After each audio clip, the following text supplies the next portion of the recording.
최근 핀란드에서 충격적인 소식이 전해졌습니다. 바로 한국 기업과 적극적으로 협력하겠다고 밝히며 중국 기업들과 손절하겠다고 적극적으로 나선 곳이죠. 중국산 물건은 취급도 하지 않겠다고 말하며 핀란드 국민들이 중국 오성홍기를 불태우면서 강경한 불매운동까지 나섰다고 하는데요. 동토의 땅 핀란드에서 대체 어떤 일이 벌어지고 있는 곳일까요? 중국 대신 한국을 선택한 핀란드의 결정에 대해 자세하게 설명해 드리겠습니다. 현재 연일 여러 사람들의 입에 오르내리는 우크라이나 전세계가 추이를 지켜보고 있는 가운데 프랑스 마크롱 대통령이 러시아 푸틴 대통령과 나눈 대화가 화제에 올랐습니다. 마크롱이 푸틴에게 우크라이나를 핀란드화 하는 게 어떠냐는 제안을 한 곳이죠. 뜬금없이 등장한 핀란드화에 많은 이들의 관심을 보였는데요. 핀란드화란 국제정치학 용어에 등장하는 단어로 약소국이 자국의 주권을 보장받는 대신 인접한 강대국의 외교 정책에 반대하지 않는 외교 안보 노선을 지칭하는 단어입니다. 한마디로 핀란드가 펼치고 있는 외교 정책을 본받아 우크라이나도 러시아의 협조에 생존을 보장받고 자국 생존을 도모하라는 프랑스 대통령의 제안이죠. 일찍부터 현실을 깨달은 핀란드는 생존을 위해 러시아와 협력을 약속 자국의 독립을 보장받는 대신 외교적으로 러시아와 협조했습니다.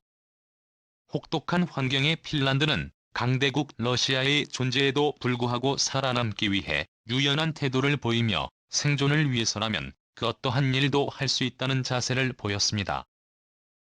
에 있어서도 마찬가지인데요. 핀란드는 한때 휴대전화 시장 점유율 1위를 차지한 기업인 노키아가 있었습니다. 세계 시장에서 경쟁자가 없다고 할 정도로 잘 나갔었는데요. 핀란드 국민을 노키아 하나가 먹여 살린다고 할 정도였습니다. 하지만 잘못된 투자와 경영 전략 실패로 결국 노키아는 삼성전자와 애플에 밀려 추락하게 되었습니다. 결국 휴대전화 사업부를 마이크로소프트에 팔아넘기며 생존을 위해 체질 개선에 들어갔죠. 노키아는 처음부터 제지 회사로 시작한 기업입니다. 그러나 휴대전화 사업이 잘 되면서 기존 제지 산업을 정리 IT 회사로 변모해 성장을 거듭했던 곳인데요. 과거의 실패를 거울로 삼아 노키아는 휴대전화 사업을 정리하고 이동통신망을 구축하는 네트워크 장비 분야에 올인하게 됩니다. 노키아는 프랑스 통신 장비업체인 알카텔루스를 인수 세계 네트워크 장비 업계 1위에 오르며 내부 체질 개선을 완료했죠. 핀란드도 노키아에 의존하던 경제를 체질 개선을 통해 다양한 중소기업과 스타트업이 대기업들과 공존할 수 있게 환경을 마련 게임업계에 핀란드 정부가 보조금을 지급하며 잘할 수 있게 투자를 했습니다. 그 결과 앵그리버드로 대변되는 로비오부터 클래시 오브 클랜으로 유명한 슈퍼셀 역시 핀란드에서 탄생할 수 있었죠. 실패를 겪은 이들 핀란드인들은 과거의 영광에 연연하지 않고 새로운 도전을 하는 데 주저하지 않았습니다. 핀란드의 발전을 지켜보는 중국은 유럽 시장 진출에 있어 유연한 사고를 할 수 있는 핀란드의 모습에 핀란드가 좋은 파트너가 될 수 있을 것이라는 판단을 내리고 정상회담을 가지며 차이나 머니를 주입하기 시작합니다. 시진핑 주석은 사울 리니니 수도 핀란드 대통령을 만나 중국 주도의 1대1로 협력을 위해 핀란드가 도와줄 것을 요청했는데요. 중국은 핀란드와의 국제 공조를 강화할 것이며 세계 경제 발전을 위해 협력할 것이라는 발표를 했습니다. 실제로 이들 사이의 협조 발표가 나오자마자 중국 기업들이 핀란드에 엄청난 투자를 약속하며 핀란드를 향해 구애의 공세에 나섰죠. 안티하우 핀란드의 정적인 따르면 중국의 투자금은 1억 달러를 넘었으며 한 해 주재곤만 해도 69억 유로에 달할 정도라고 할 정도였습니다. 심지어 핀란드의 게임 산업을 이끌고 있는 슈퍼셀의 중국 기업 텐센트가 인수하면서 엄청난 돈을 핀란드에 쏟아 부었습니다.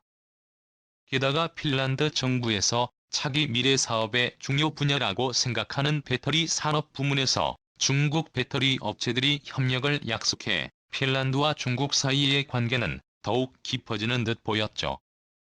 핀란드는 주요 광물은 물론이고 연구 및 생산에 있어서 배터리 산업을 국가 핵심 산업으로 지정하고 이를 육성 및 발전하는 데 엄청난 관심을 쏟고 있는데요. 글로벌 파트너십 유치 프로그램 배터리 포럼 핀란드 계획을 꺼내며 해외 투자를 유치하고 있었습니다. 핀란드 입장에서는 현재 세계 시장 점유율 1위인 중국 CJ 계열 기업의 협력이 절실했던 상황이었죠. 중국 ATL은 중국 공산당의 협조를 받아 성장할 수 있었던 기업으로 리튬 전기차 배터리 시장에서 압도적인 점유율을 자랑하고 있습니다. 이들이 한국과 일본 등 유수의 배터리 개발사들을 제칠 수 있었던 것은 국가 차원에서 지원하는 돈과 기술 덕분이었죠. 핀란드 역시 배터리 시장에 진출하기 위해 중국 정부와 ATL의 도움을 요청했습니다. 그런데 CTL은 핀란드의 도움을 주길 거부하면서 손을 구웠죠. 당황한 핀란드 정부는 중국 정부에 호소하며 지원을 요청했죠. 하지만 중국 정부는 핀란드 정부의 확실한 대답을 거부하며 모라쇠로 일관했습니다. 알고 보니 핀란드에서 추진된 법안 때문이었는데요. 국가안보를 이유로 중국 통신 장비업체를 견제할 수 있는 법안이 의회를 통과하자 중국에서 태도를 바꾸며 핀란드와의 협력을 거부한 것이죠. 이를 비롯한 중국 통신 장비는 도청의 위험에 노출되어 있어 이를 사용하는 데 주의가 필요하다는 소문이 돌면서 유럽 각국은 중국 장비 퇴출에 협조했습니다. 핀란드 역시 이 흐름에 동참해 자국 안보에 위험을 미치는 중국 장비에 대한 견제 법안을 통과시킨 것이죠. 화웨이를 통과하지 않았다는 이유만으로 약속을 저버린 것입니다. 일방적인 중국의 태도에 핀란드 정부는 엄청난 실망을 하게 되죠.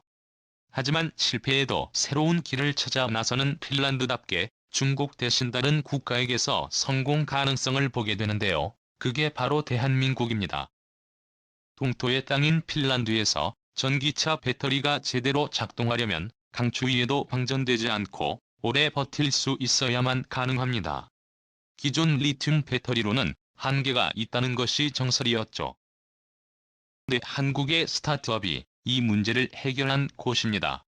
이 소식을 들은 핀란드 관계자들은 스타트업을 찾아 제품을 테스트했다고 하는데요. 놀랍게도 대한민국에서 기적을 본 곳입니다. 영하 30도에서도 충전이 가능한 것은 물론이고 충전 시간이 짧아지고 배터리 수명도 긴 제품이 그들 눈앞에 있었죠. 기존 배터리보다 훨씬 잘 버티면서 성능이 좋은 것에 반한 핀란드는 즉시 한국 중소기업과 계약을 맺어야 핀란드에 배치될 노면 전차 개발 사업에 한국산 배터리를 투입 전 지역에 걸쳐 한국산 배터리를 도입 계획을 발표했습니다. 한국 기업 그린로즈가 만든 리튬 티탄산화물 배터리는 그린란드뿐만 아니라 북유럽 국가들의 마음을 빼앗아죠. 그린로즈는 최근 핀란드에 현지 법인을 세우기로 결정하며 핀란드와 협력을 강화하기로 결정했죠. 그린전지는 그 기술력을 인정받아 북유럽 국가들 외에도 미국 유명 전기차 기업들과 협력을 약속하며 성장하고 있습니다. 최근 테슬라의 대항마라 불리는 리비아 안보 협력을 체결해 본격적으로 전기차 배터리를 그린오지에서 공급하기로 약속했습니다.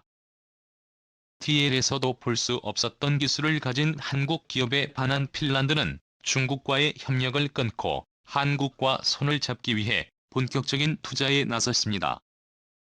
그러지 않아도 배터리 산업의 전력 투구를 결정한 핀란드 입장에서는 한국과의 협력에서 대박의 기회를 포착한 곳입니다.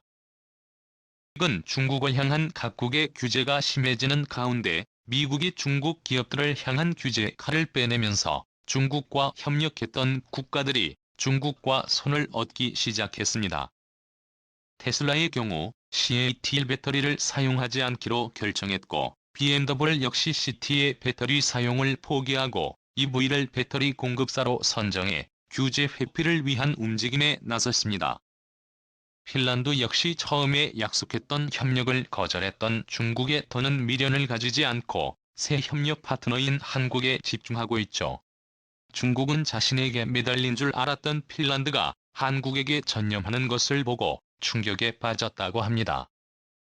핀란드는 아이더 나아가 중국 기업을 핀란드에서 다 쫓아내겠다고 말하며 국제사회에 중국에 대한 강력한 규제를 약속 중국과의 선전에 속도를 올리고 있습니다.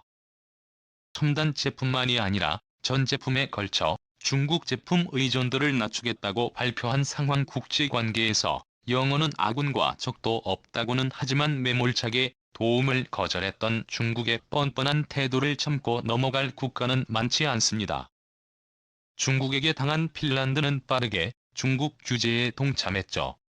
유럽의 일원으로서 중국 제재에 앞장서겠다고 나서는 핀란드는 중국 비스코스 레이온, 섬유의 주원료인 수용성 펄프 수출을 중단. 펄프 사업의 재편이라는 명분을 들며 중국과 거리두기에 나섰습니다.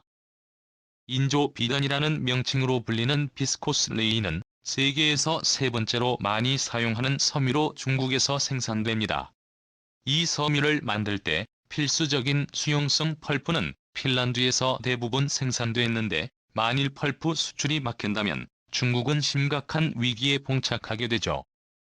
중국 대신 한국을 선택한 핀란드 덕분에 한국은 북유럽 시장을 넘어 유럽 시장에서 점유율을 늘릴 수 있게 되었습니다.